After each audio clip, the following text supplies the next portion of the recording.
స్వామి వెంకటేశ్వర, మిమ్మల్ని గోవింద అని మొదటిగా పిలిచింది నేనే కదా స్వామి? అవును అగస్త్య మహాముని, నేను మొదటిగా మీ ఆశ్రమానికి వచ్చి నా పేరు వెంకటేశ్వరుడు. మీ ఆశ్రమములో చాలా గోవులు ఉన్నాయని విన్నాను. నాకు ఒక గోవును ఇవ్వగలరా అని కోరాను. అవును వెంకటేశ్వర, కానీ శ్రీమతి లేకుండా ఒకరికి గోవును ఇవ్వకూడదు కాబట్టి మీరు మీ సతీమణితో వచ్చి గోవులను తీసుకుపొమ్మన్నాను.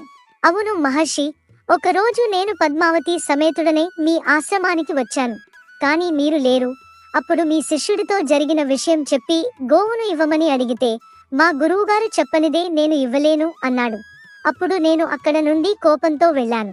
నేను వచ్చాక జరిగింది తెలుసుకుని అప్పటికప్పుడు నేను గోవును తీసుకుని నా శిష్యులతో సహా మీ వెనుక పరిగెత్తుతూ స్వామి గోవు ఇందా, గోవు ఇందా అని అంటూ మీ వెనకాలే వస్తుంటే ఆ పిలుపును మళ్ళీ మళ్ళీ వినడానికి మీరు ఇంకా వేగంగా